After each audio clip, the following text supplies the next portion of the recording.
Very good morning बच्चों।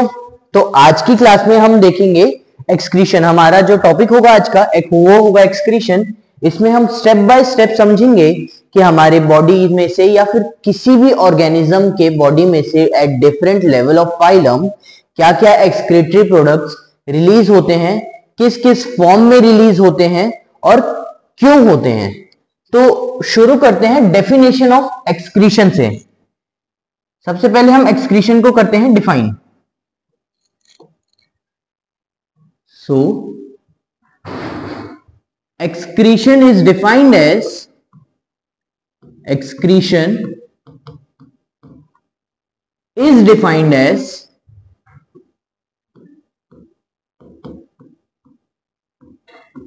the removal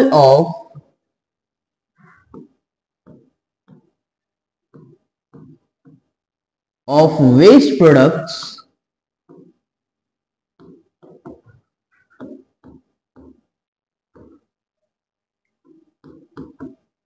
from the body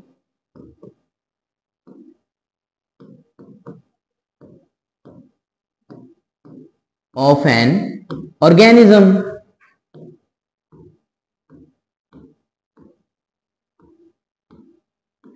तो बच्चों ये तो हो गया हमारा एक्सक्रीशन। हमें समझ में आ गया कि एक्सक्रीशन क्या होता है, removal of waste products from the body of an organism. अच्छा, इन वेस्ट प्रोडक्ट्स को बॉडी से एलिमिनेट करने का रिक्वायरमेंट क्या हो सकती है, कि क्यों हमने इन वेस्ट प्रोडक्ट्स को एलिमिनेट करना सही समझा। वो हमने इसलिए समझा कि ये जो वेस्ट प्रोडक्ट्स है ना बच्चों, ये बॉडी में टॉक्सिसिटी जनरेट कर सकते हैं। और टॉक्सिसिटी से क्या होगा, हमारा मेटाबॉलिज्म और हमारी जो बॉडी की नॉर्मल फंक्शनिंग है, सारे ऑर्गन्स हैं वो इफेक्ट हो जाएंगे, वो शायद डिस्ट्रॉय हो जाएं, वो और मल्टीपल ऑर्गन फेलियर के केसेस जनरेट हो जाएं। तो इस वजह से excretion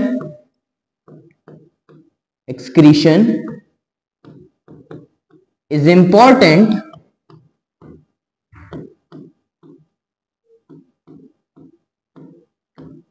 for removal of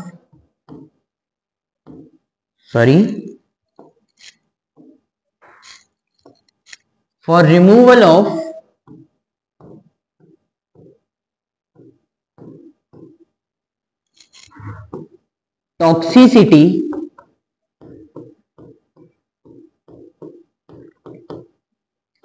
from the body। तो टॉक्सिसिटी को बॉडी से बाहर निकालने के लिए हमारा एक्सक्रीशन का प्रोसेस होता है। एक्सक्रीशन किस किस पाथवे से हो सकता है, एक्सक्रीटरी ऑर्गन से तो होता ही है। हम धीरे धीरे पढ़ेंगे कि एक्सक्रीटरी ऑर्गन से भी कैसे होता है, लेकिन अभी हम इतना जान लेते हैं अभी के लिए कि एक्सक्रीटरी ऑर्गन से तो होता ही सही है हमारा excretion.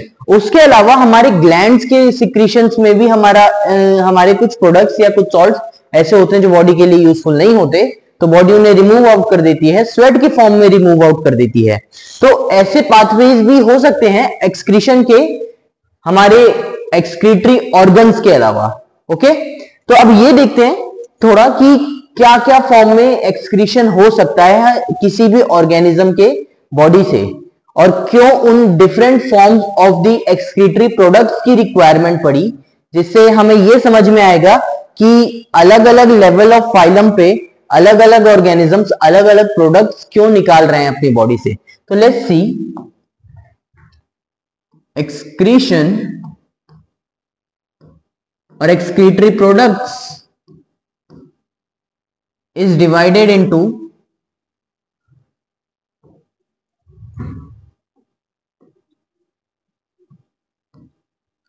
Ammonotelic,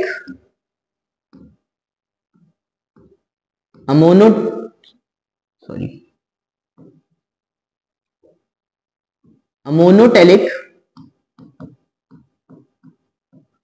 ureotelic and uricotelic.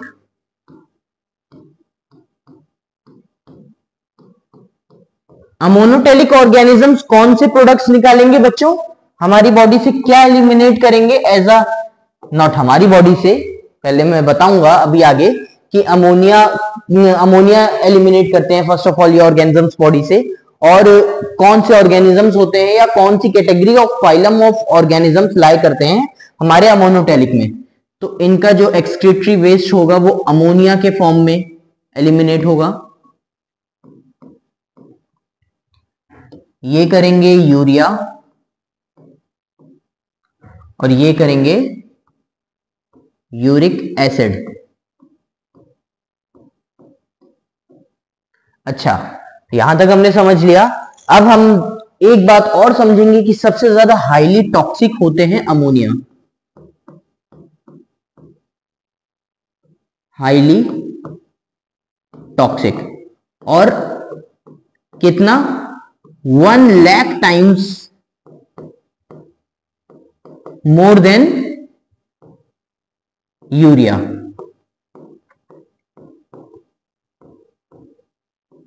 One lakh time ज्यादा टॉक्सिक होते हैं बच्चों ये यूरिया से। Requires a lot of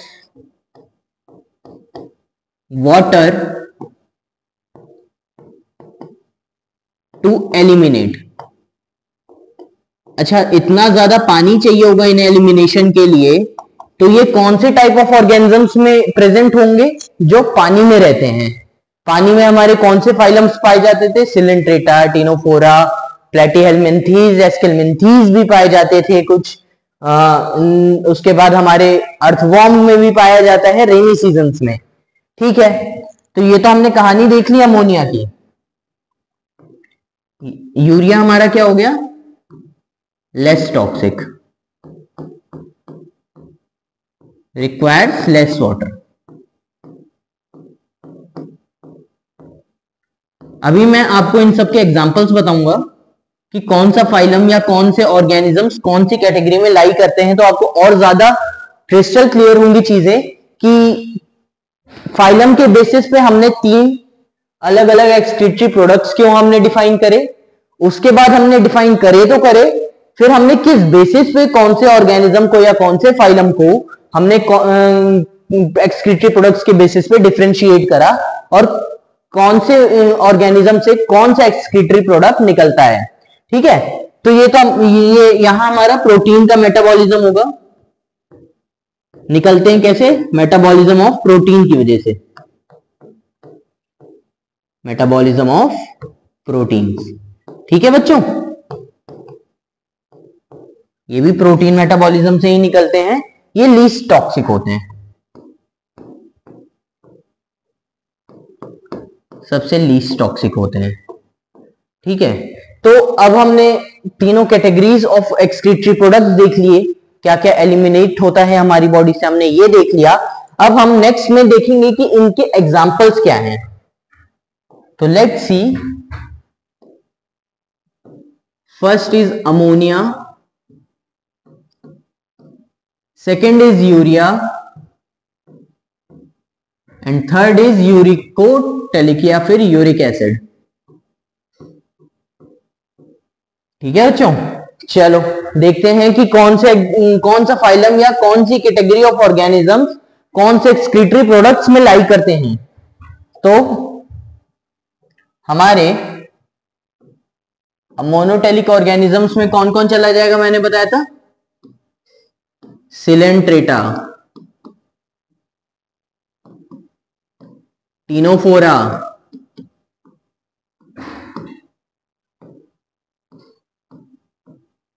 प्लेटीहेलमिन्थीज,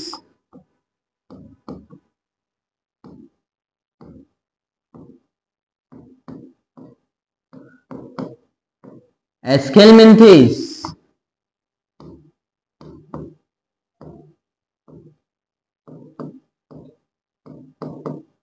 earthworms. कब? रेनी सीजन में। अर्थवॉर्म्स कब? इन रेनी सीजन, क्योंकि पानी चाहिए ना बहुत ज्यादा एलिमिनेट होने के लिए अमोनिया को। तो पानी कब मिलेगा अर्थवॉर्म्स को? रेनी सीजन में। ठीक है, ये तो हमने समझ लिया हमारे अमोनोटेलिक ऑर्गेनिजम्स कौन से ऑर्गेनिजम्स होते हैं। अब हम जरा एग्जांपल देखते हैं हमारे कुछ यूरियोटेलिक ऑर्गेनिजम्स के। तो तो यूरियोटेलिक के एग्जांपल्स देखो, यहां और भी एग्जांपल्स हैं, तो एक्सेट्रा डाल देते हैं। यूरियोटेलिक ऑर्गेनिज्म जो कि यूरिया रिलीज करते हैं, इनमें चले जाएंगे अर्थवॉर्म,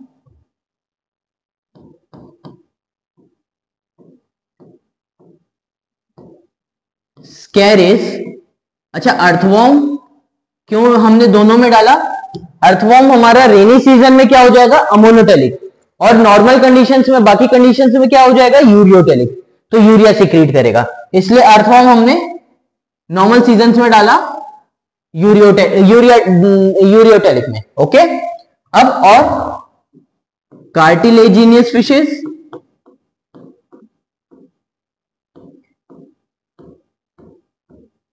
फिशेस, मैमल्स,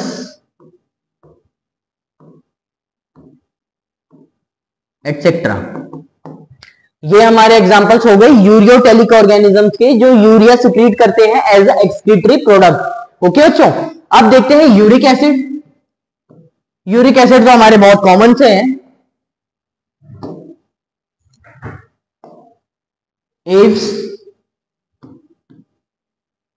या बर्ड्स कहते हैं ना इन्हें, बर्ड्स जो व्हाइट कलर के पैलेट्स छोड़ती हैं ऊपर से पट्टी के फॉर्म में, और वो आपके यहां आके गिर जाता है तो वो चिपक जाता है, that is the uric acid.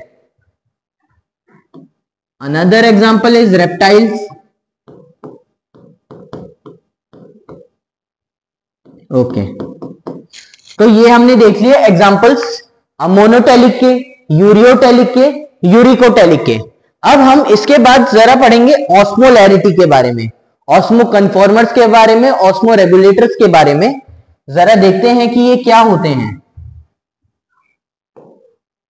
थोड़ा डिफरेंशिएशन समझते हैं। Osmo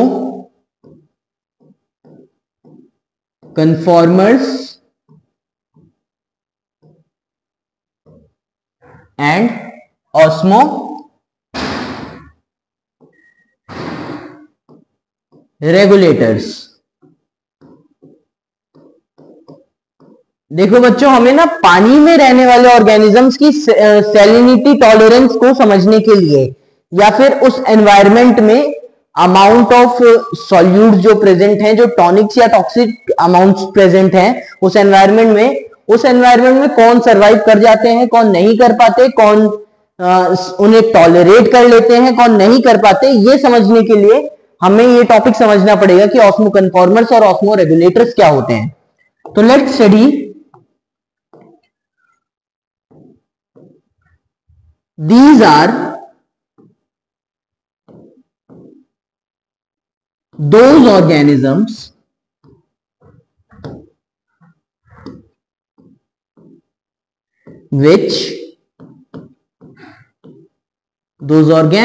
which maintain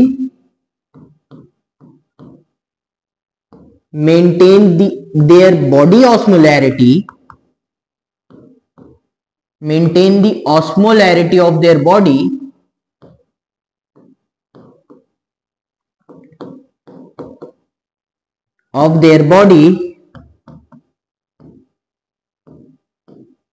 with external environment। ठीक है बच्चों, with external environment। तो ये एक्सटर्नल एनवायरनमेंट के हिसाब से अपने बॉडी की ऑस्मोलैरिटी को मेंटेन कर सकते हैं, और इस वजह से इनकी जो टॉलरेंस है ना वो हाई हो जाती है। तो they have a good tolerance,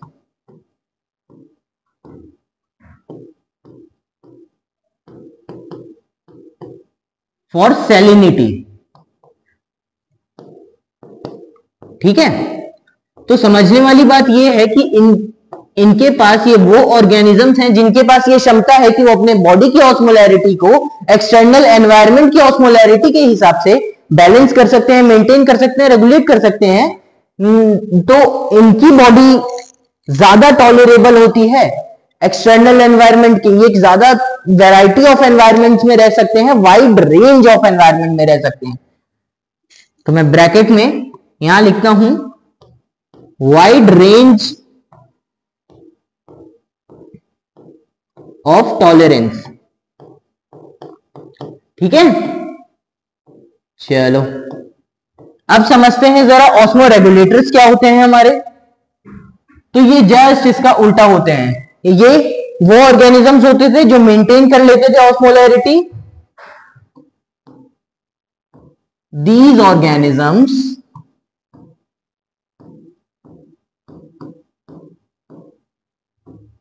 can not maintain their body osmolarity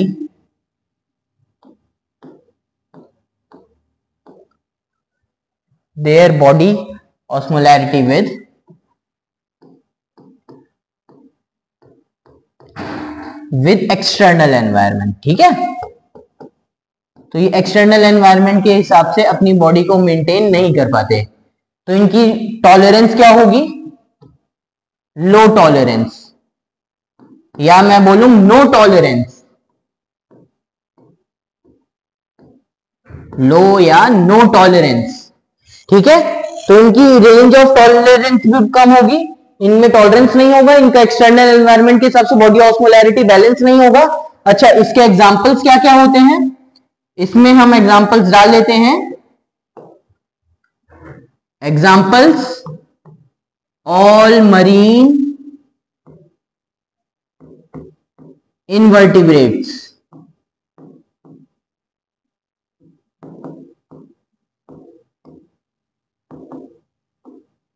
few fresh water,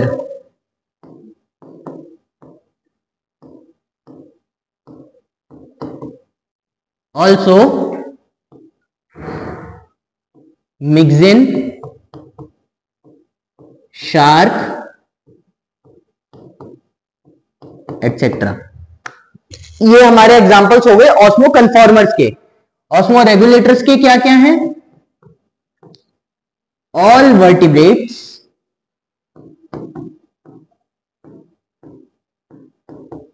accept Myxine, shark,